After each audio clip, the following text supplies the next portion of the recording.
Let's pray first. Who wants to lead the prayer? Okay, Sandra. In the name of the Father, the Son, the Holy Spirit. Amen. Our Father, who art in heaven, holy be your name. Your kingdom come, your will be done, on earth as it is in heaven. Give us this day our daily bread, and forgive us our sins, as we forgive those who sin against us. Do not bring us into test, but deliver us from evil. Amen. The Father, the Son, and the Holy Spirit. Amen. Okay, good morning, class. Good Good morning, ma'am. Who's absent for None, ma'am. Yes, very good. Okay, before we will proceed to our topic, let's read the objectives first. So, please read in unison. Learning objectives. After going through this module, you are expected to determine the four subsystems of the Earth. Describe the characteristics of each subsystem. Trace the flow of matter and energy in the Earth's subsystem and express one's internalized role as steward of the four subsystems concerning the flow of matter and energy. Okay, thank you. For now, we will have a game first. And the name of the game is Guess the Word.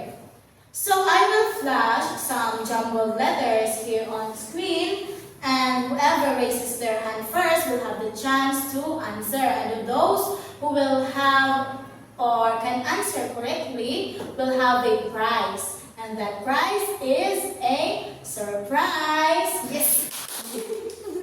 Okay, now let's get started. Mom, it's biosphere. Wow, naansiran dayon. Yes, that is biosphere. Sagad lagi. Next one. Next one. Mom. Okay, Maria. Geosphere. Wow, very good. That is correct. Geosphere. Next one. Answer po ang mga wala nag-answer dira. Kasi yun raman ni. Sorry, ma'am. Isod siya. Galing. Ma'am. Okay, Ma'am, ma'am. Richmond. Hydraulic, ma'am. Hydro. Mom. Hapit na. Ma'am. Okay, Rhea. Dehydration. Okay, Sandra. Yes. Hydrosphere. Wow, very good. Galing na si Sandra. Kaya ano ninyo ha, i-list ninyo din kung kapila kami naka-answer kay para sa prize karon. Sana all.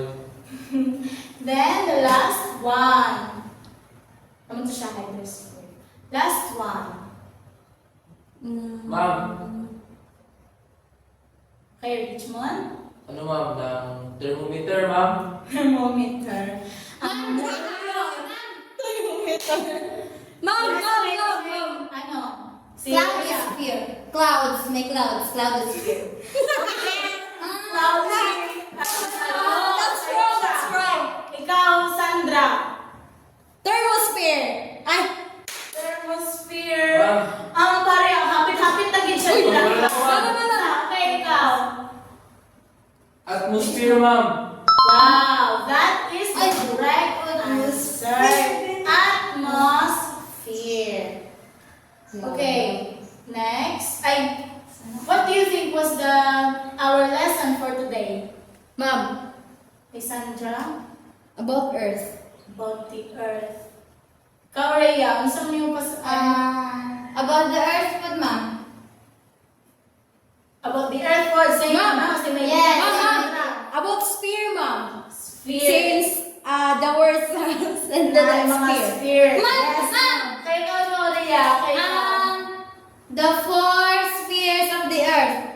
Hala, hapit na dyan siya. Kaya ikaw, Richmond, dun sa man. Ma'am, the four earth system. Naikulang. Ma'am. Okay. Kaya ikaw, Rhea, what The four subsystems of the Earth. Wow! Yeah. Very good. our lesson. Who wants to read the passage? Okay, Sandra.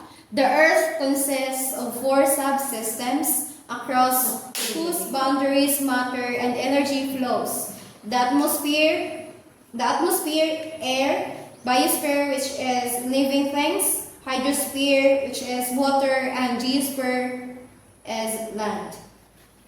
So the Earth consists of 4 subsystems. So our planet, it isn't just one big rock floating in space, right? It's actually this incredible collection of massive systems, all interconnected, all constantly interacting with each other. In this explainer, we're going to break down exactly how these invisible forces work together to shape literally everything around us. So let's get into it. Okay, I want you to picture this. Just imagine you're walking along a rocky coast and a storm starts rolling in from the sea. The wind is just whipping the ocean into these white caps, and you've got these huge waves crashing onto the shore. A hard rain starts coming down as you're scrambling over the rocks. You can almost feel that cold spray on your face, right? It's a pretty dramatic scene. So what's really happening here? I mean, on the surface, it just looks like some bad weather, you know?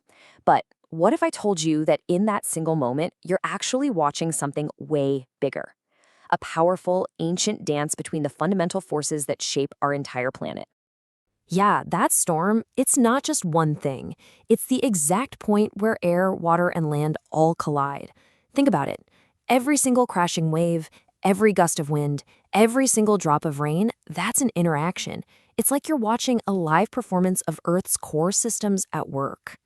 So it's way more than just wind, water, and rock. It's really a dance between 4 massive interconnected systems. And they aren't separate elements at all. They're all parts of a bigger whole.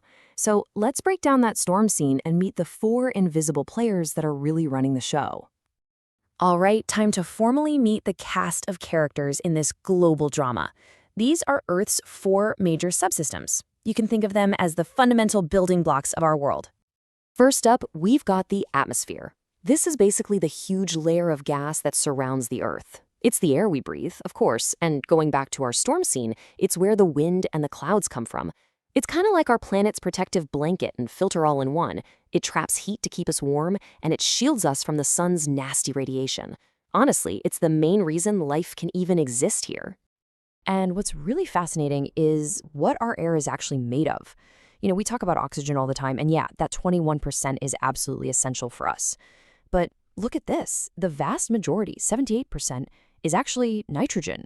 It's a super important nutrient for plants, and it also dilutes the oxygen down to a level that's, safe for us to breathe. Okay, next up is the hydrosphere. This is pretty straightforward. It's all the water on Earth, all of it. In our storm, it's the ocean, the waves, the rain, even the moisture you can't see in the air. And here's a cool fact for you. As far as we know, Earth is the only planet where water cycles like this. Falling as rain, flowing over the land, and then collecting back in the oceans. It's pretty unique. And just look at that number, 71%. That means more than 2/3 of our planet's surface is covered by oceans. It's really no wonder we call it the blue planet, right? This huge, massive amount of water is what drives our weather and shapes our world in just countless ways. Our third system is the geosphere. And this is all the solid stuff. The crust we stand on, the mountains, the seafloor, and everything deep inside, right down to the very center of the core. In our opening scene, it was that rocky coast. It's the physical stage where everything else happens.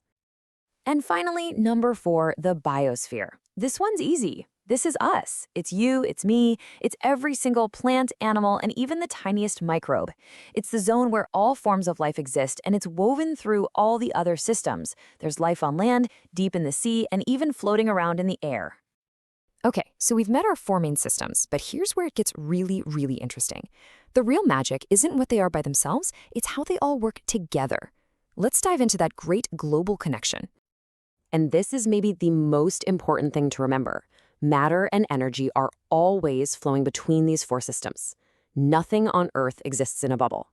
Things like heat from the sun and water are constantly moving from one system to the next in this giant continuous cycle.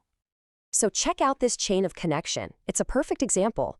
It all starts with the atmosphere, which provides heat and energy from the sun. That energy gets absorbed by the hydrosphere, all that water, which then forms clouds and creates rain.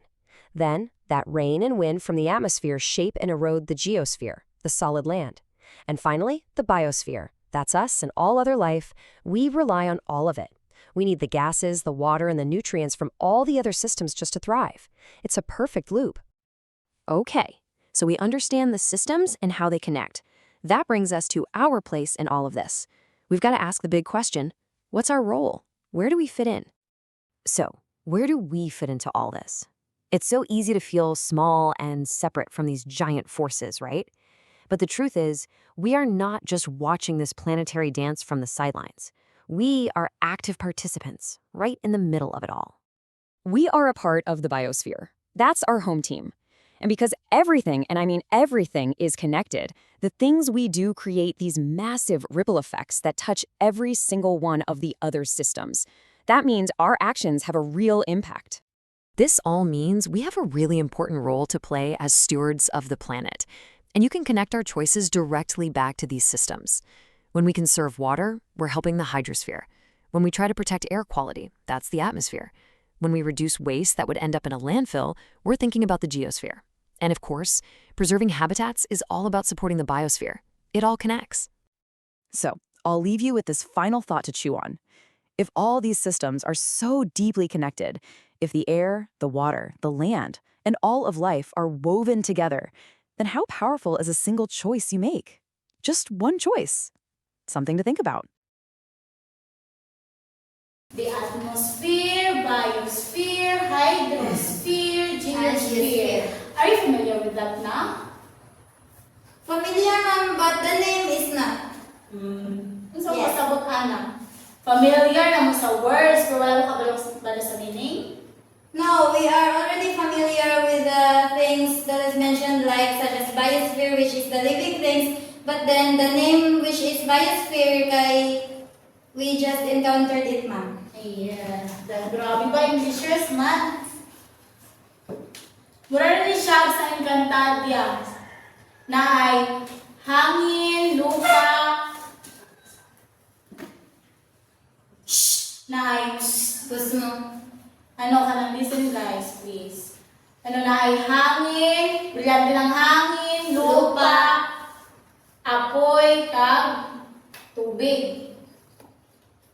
So, subsystem. We're going to identify the 4 subsystems kung diin ang hydrosphere, ang geosphere, atmosphere, kag ang biosphere. Biosphere. Ayan na kaginawa. Sa letter A, what do you think was that sphere is? Kung saan ba siya- Atmosphere. Atmosphere. Explain why. Nga nga atmosphere man siya. Sige pa nila. I think because it's above the earth. Yes, that is correct actually. Letter B, unsa man? Okay, Sandra. Geosphere. Geosphere, since there, as you can see, there is crust, mantle, and core. And also, it emphasizes the Earth's land surface. Kaya maging ano na, even the water surface area. Then letter C, Ma'am, okay? hydrosphere ma'am, kaya ano man, kanang dagat ng tubig. Yes, very good. So, naa sila yung mga signs sa the letter D Is okay, Sandra. biosphere. Why? It's because there's a living things there. Okay. Yes, because green means go. And green means Ang gawin nyo ang ano, mga living things dira? Ma'am, sa buhaya, dinosaur, naman Earth, mom. Earth. On Earth, because Human. Earth is where we live in. Okay, next. Okay, who wants to read the passage again? Ma'am, Okay, Richmond. the 4 subsystems of the Earth are atmosphere. It is the gaseous layer above the Earth's surface, primarily composed of 78% nitrogen and Nitrogen. 21% oxygen. Other gases like argon, carbon dioxide, carbon monoxide, ozone, and their inert gases made the remaining 1%. So, as what we have or flashed here on screen earlier na ay ang sa atmosphere is the air. So, it is a gaseous layer above the Earth's surface. So, the atmosphere, hindi natin siya makita diri sa Earth, nga kanang hindi natin siya kanang, ay wala siya sa land surface area sa Earth. Kaya naa siya sa above. So, which means, kana naa siya sa buwas. Hindi siya within the Earth, nag-meet siya. Then, primarily composed of 78% of nitrogen and 21% of oxygen. Oxygen, ano sabihin ng oxygen? Saan ang oxygen? Gusto ba na matabang sa oxygen sa ato? Maano, kanang tungod sa oxygen makaginabata. Yes, exactly. So, amo na siya ang mapaginawa sa atin. So, the atmosphere really helped us a lot. Kaya dira man ka ng, it is composed of air man. Dira maging ang, ang sa atmosphere. Other gases like argon, napoy argon, carbon dioxide, carbon monoxide, ozone, and other inert gases made the remaining 1%. So 1% lang itong mga kung bago lang ibang mention. So 78 ang nitrogen sa atmosphere, 21 ang oxygen, which is we use here. Then 1% tong katong mga gases, other gases. The atmosphere supports life. So nagsiling kayo na, di ba? Ang support siya ang oxygen atong Inside. inhale. Inside. Now intake, but with a word. Life because animals and plants need both carbon dioxide and oxygen. Ang oxygen is what we inhale, we humans inhale. Kaya mabuhay ta, by the help of oxygen. Kaya mo natin gina-inhale. Then, the carbon dioxide, makahelp siya sa plants, kaya ang ilahang gina-inhale, dapayo po sa atin ng oxygen, then sila pag may carbon dioxide ang ilahang gina-inhale. So, it helps a lot. In addition, the atmosphere supports life indirectly by regulating the climate. So, the atmosphere is the one who's responsible for regulating climate. It is due to that pag naa gani diri nga water, kana ma-collect nga water sa mga basins, iyahan na siya sang suyupon, maabot siya sa atmosphere. So pag masuyop na to niya nga kana mabugat na ang kanang gases nga which we call clouds, mabugat na, so muulan siya. And the water nga mahulog sa mo to ang ng product sa atmosphere. Amo na siya nga makakuan siya sa climate, makaregulate siya sa climate. Amo siya ang pinakasugdanan sa pag-regulate sa climate. The air acts as both a blanket and a filter, retaining heat at night and shielding from direct solar radiation during the day. Now let's proceed to the second one, which is biosphere. Who wants to read? Ariel. Biosphere, the zone of the earth where all forms of life exist. This serves as the ecosystem of all living and non-living organisms. So biosphere, the zone of the earth where all forms of life exist. So they serve as the ecosystem of all living and non-living organisms. So when you heard the word living or non-living organisms, Sphere map.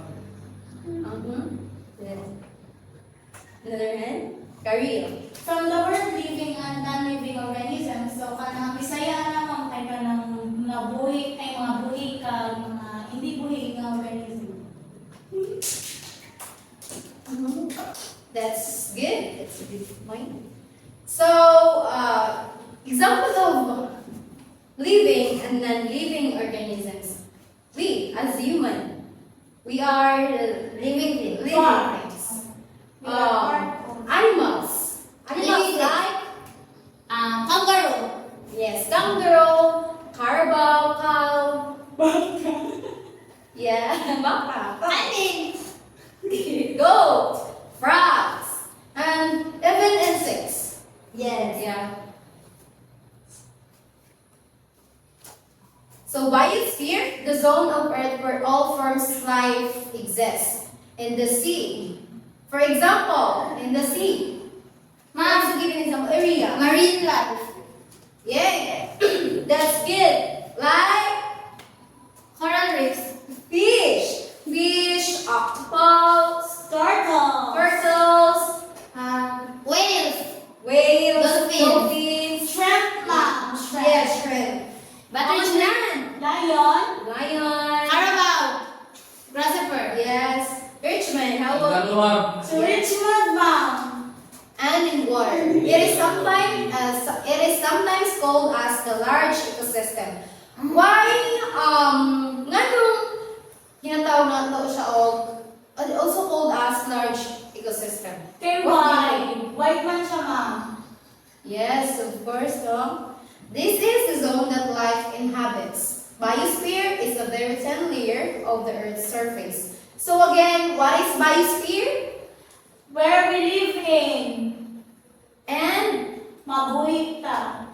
okay? Pwede po ta pinapatay. Or yeah. It is the zone that life exists. So biosphere in a simple term, Habitat. where all forms of life exist. Yes. So let's move on to geosphere. So who wants to read? So sige ka rin. The solid Earth consisting of the entire planet from the center of the core to the outer crust.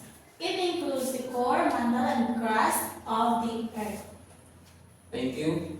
So geosphere. So the composition of geosphere is it consists of rocks, soil, and sediment. So who wants to identify the structure or layer of the Earth. Earth? Una lang sa Sir, Sandra, what? Na ano lang, kanang isa-isa lang. So, what's this layer? Kung saan yung lava. layer? Lava. no, that is crust. Lava. Cruster. Crust. Very good. It's crust. Sir. Next is, Sir. sige, Ria. What is this? Ah?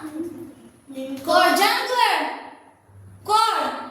No. Mantle. No. Inner core. Very good. Yes. So, next, what is this? Andi na Kung saan siya, ano? Twin core. Minton. Sir. That's outer core. Wrong. Mantle No? na, sir. Sige, Ria. Minton. Mantle. Very good. Where's the manton? Yes, mantle. So, the geosphere is not static. Processes like plate tectonics, volcanic eruptions, and earthquakes are all driven by forces with the other spheres. For example, withering of rocks by the hydrosphere and atmosphere, providing the habitat for the biosphere. For example, solid structure. The mountain itself is a massive formation of solid rock, which is a part of the Earth's crust. So next is hydrosphere. So let us now proceed to hydrosphere. When you hear the word hydrosphere, what comes into your mind? Water, ma'am.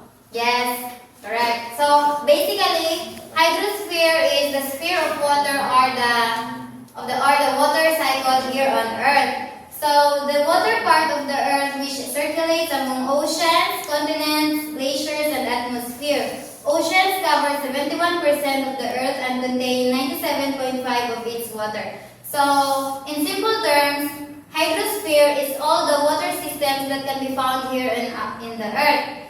An example of this is river. Lake. Yes, lake.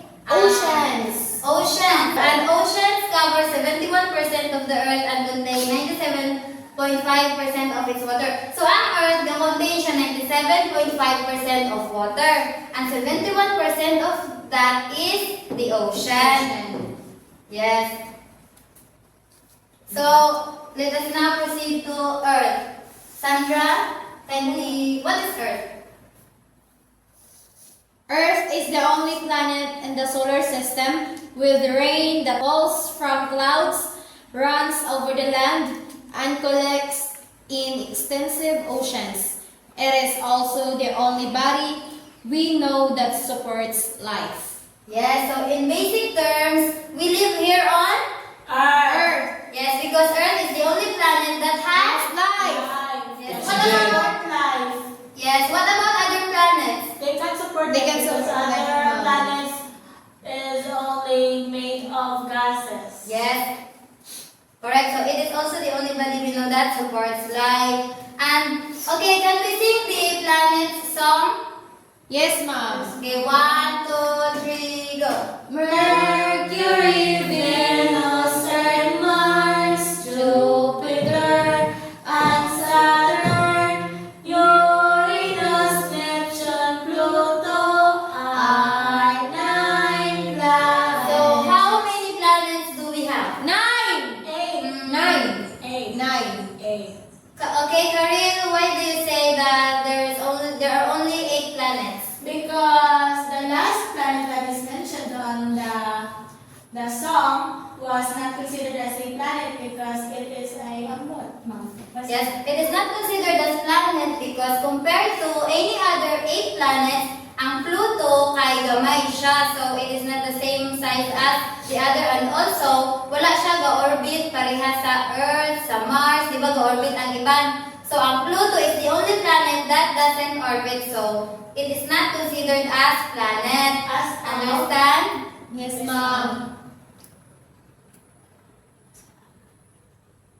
So now let's classify what is the surface of the Earth and how many percent does the water has in the Earth's surface. 70%, ma'am. Yes, and the land? 30. So if ever na ay calamity nga mo ano sa ato do you think masave ta if na ay tsunami? Ano? No. Small percentage. Yes, mong dapat we should preserve our earth or our mother earth. Kay once swept away of water, pwede tatanan mga Matay. Hindi lang pagbatay, pero mga lost. Anod. Okay, and by the way, do you have any questions? None, ma'am. Are we good? Yes. Are we clear? Yes. Any questions? None, ma'am. Any violent reactions? None, ma'am. Okay, since we are all clear, kindly take a look or take a peek, and also pwede na dahil ninyo dili mo take I will later send it in the LMS, so you will have just to access it and dito ninyo i-put in your answer. Yes, ma'am. Thank you, Ma'am. And answer this kindly in 1/2 crosswise. Para crosswise pa. Yes, 1/2 crosswise. Are you guys done? Not yet, Ma'am. Okay, 1 minute left. Okay guys, are you done answering? Ma'am, ano ko, ma'am? Okay, please collect Richmond.